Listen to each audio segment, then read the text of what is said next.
Ni bab ni bab muhasabah, dengan elok-elok. Tuan-tuan, rukun iman yang keempat apa dia? Baru nak kira. Roploh lah. Hak tu kan benda penting. Rukun iman yang pertama, percaya pada Allah. Yang kedua, percaya pada malaikat. Ketiga, percaya pada kitab. Keempat, percaya pada Rasul. Kelima, percaya pada hari kiamat. Yang keenam, percaya pada qada dan qadar. Saya ulang balik tuan-tuan, dengar elok-elok. Dengar elok-elok. Hak ni live streaming kan? Hak mana yang live streaming? Ni hak kemetok kecil ni. Hak halus ni. Dengar yang mana duk dengar dalam live streaming ni. Habang agaklah kat mereka. Saya mereka duk ingat, mereka tak payah tahu. Beriman kepada Rasul ke beriman kepada Rasulullah?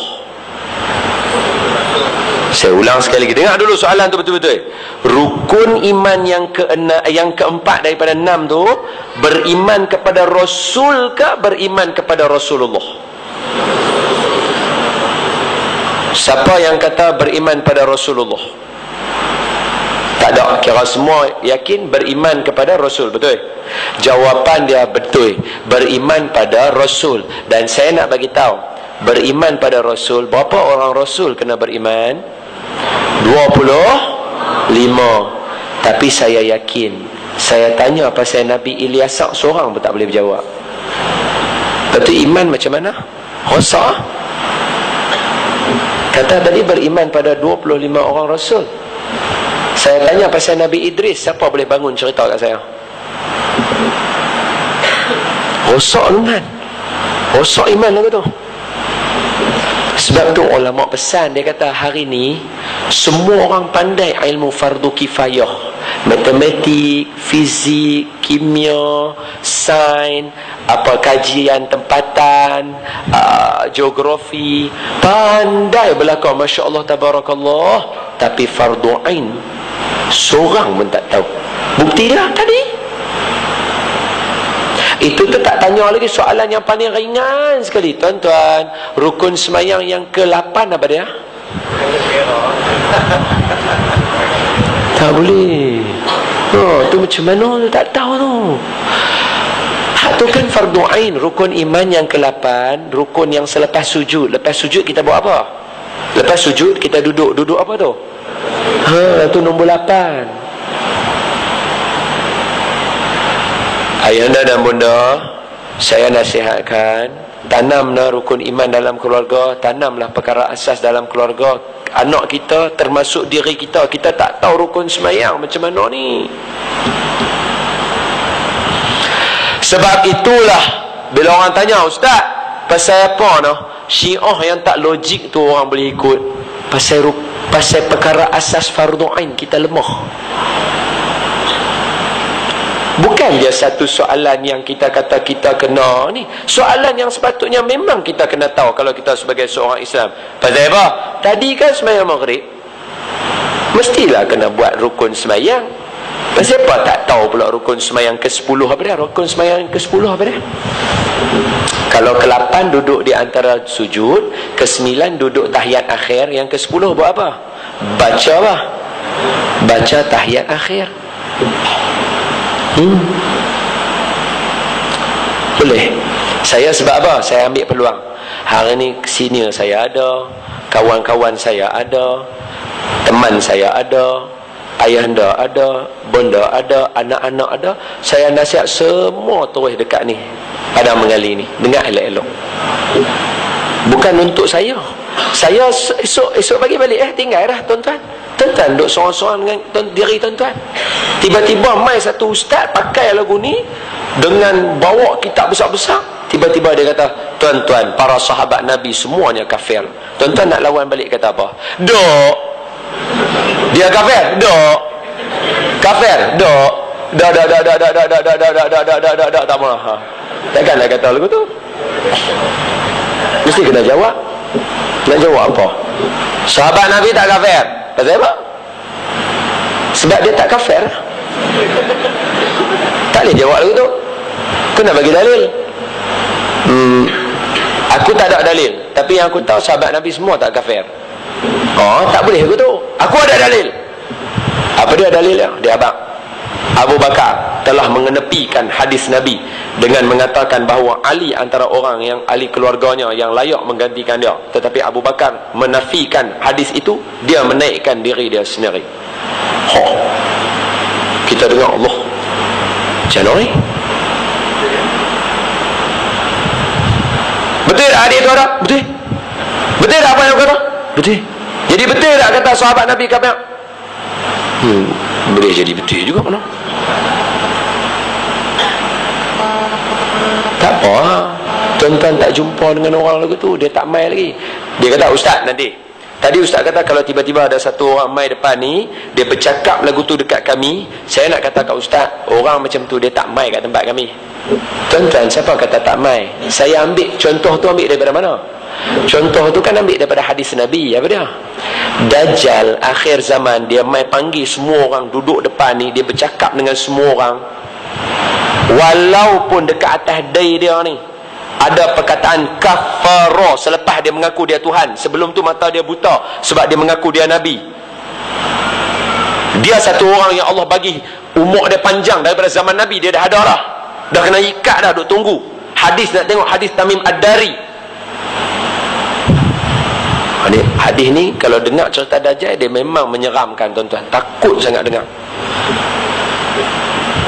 Dia mai dalam keadaan lagu tu, kita tengok muka dia buruk, kita tengok mata dia buta, ada tulis kafarah, hak yang tak kerti baca pun Nabi kata tahu. Kata ada perkataan kaf, ada perkataan pa, ada perkataan ra, ada huruf tu tahu. Tapi bila belah kanan dia tunjuk dekat tuan-tuan ada syurga, ada neraka. Belah kiri dia tunjuk kat tuan-tuan ada syurga. Dia panggil satu orang, mai sini. Orang tu duduk depan, dia kata, hampa nak tengok tak aku ni aku Tuhan? Dia belah kawan tu depan tuan-tuan, dia baling belah kanan, dia baling belah kiri, dia panggil nama orang tadi tu bercantum. Dia tanya, hampa percaya tak aku Tuhan? Iklan dalam TV pun kita percaya?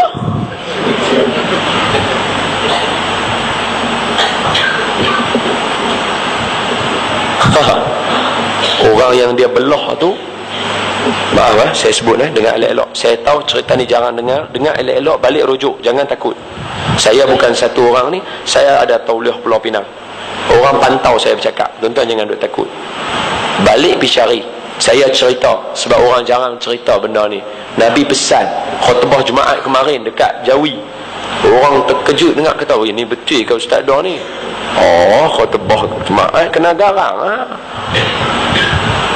Cerkah lah. Terkejut dia mah. Apa suruh dia panggil aku naik? Sebelum habis peringat juga pasal Dajjal. Peringat juga pasal Dajjal. Pasal apa?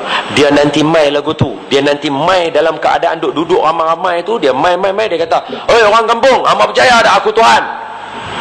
Hang bagi bukti dulu hang Tuhan. Hamba nak apa? Kami nak tanaman kami subur." Dia panggil hujan turun. Dia suruh tumbuh naik. Dia kata, "Tengok, aku Tuhan." Hang memang Tuhan. Bila Tuhan, dia tinggal tempat tu subur, tempat tu tenang. Sebenarnya itulah neraka untuk mereka. Nabi kata, dia pergi dekat satu tempat tu dia tanya, "Hamba percaya tak aku Tuhan?" Tiba-tiba masyarakat kampung tu kata, "Hang Tuhan pasal apa? Muka hang buruk. Hang bagi Aaron Aziz handsome lagi daripada hang. Kalau hang Tuhan, mesti hang bagi hang handsome lagi daripada Aaron Aziz." Betul tak? Dia jawab lagu tu. Dia kata, "Okey." Dia tinggal tempat tu. Bukan tinggal saja, dia tahan matahari. Tempat tu kemarau sampai mati semua orang tu. Para sahabat dengar, "Ya Rasulullah, habis tu orang kat situ dah kemarau mati, nak makan apa?" Nabi kata, makanan ketika itu adalah Subhanallah walhamdulillah wala ilaha illallah wallahu akbar. Tuan-tuan, saya cabar tuan-tuan jangan makan tengah hari. Tuan-tuan zikir. Tuan-tuan rasa kenyang ke tak? Tak rasa. Tapi Nabi janji ketika Dajjal mai, dia bagi lapar tu, yang bagi kenyang tu zikir. Kita ni zikir kenyang tak kenyang. Makna dia kita tak feel, kita tak rasa zikir tu. Saya guna kita termasuk saya. Habis orang macam kita ni berdepan dengan dia, boleh ke? Saya cerita kat tuan-tuan benda ni sebab apa? Ada dua sebab. Pertama, salah satu selain daripada kerana Allah Ta'ala, itu jangan persoalkan. Yang pertama, salah satu dia saya nak sebut kata apa? Kawan saya mengapai Quran dengan saya ikut ajaran sesat Tuhan Harun. Mengapai 30 juzuk dengan saya, senior saya. Dia semayang jadi imam, saya biasa jadi makmum belakang dia. Saya biasa ikut dia pergi jadi imam tarawih. Makna dia, ustaz percaya dengan hafalan dia, bagi dia jadi imam. Saya jadi munabih dia, duduk belakang dia. Tiba-tiba orang macam ni boleh pergi ikut ajaran sesat. Kita rasa apa? Kita rasa, aku tak cerita ke orang ke? Terlepas tuan-tuan. Jadi saya tak mau, bila saya duduk di padang mengali ni, tak mau terlepas. Saya dah cakap dah. Esok tuan-tuan berjawab sendiri siapa yang buat benda tak betul. Saya cakap dah. Yang kedua sebab apa? Sebab isteri saya mengandung. Bila dia mengandung nak dapat anak, seriau pula rasa, ish, aku ni boleh ke ajak ni pun? Ayah aku tak masuk universiti, mak aku tak masuk universiti, tapi dia bentuk aku, Masya Allah, Tabarakallah. Tapi hari ni orang semua pergi universiti, tapi anak dia tak kerti nak ajak macam mana nak semayang. Dia kena dihantar pergi sekolah baru anak dia boleh semayang. Saya boleh tak? Saya pun tak tahu. Bila saya terfikir lagu tu, kena cerita ke orang ni.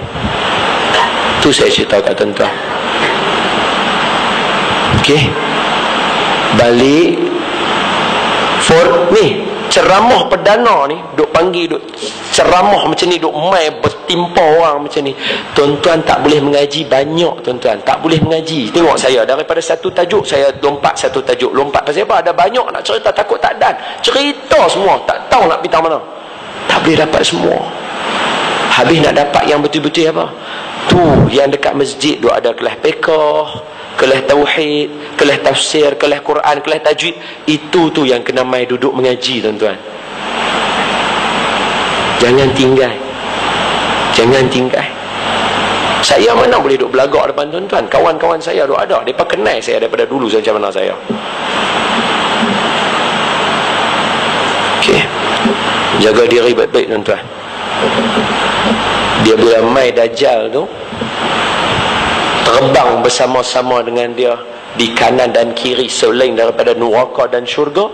Terbang dengan dia, roti-roti, makanan-makanan terbang. Dia jadi lagu macam cerita X-Men.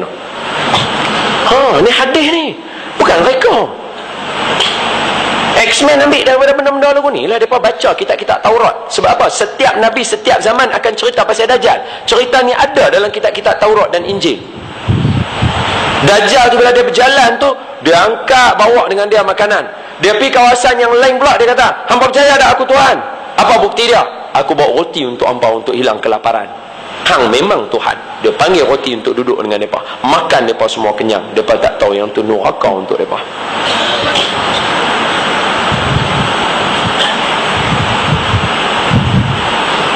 Macam inilah, tuan-tuan. Saya bagi benda simple lah. Ini dah 10.30 dah. Macam mana?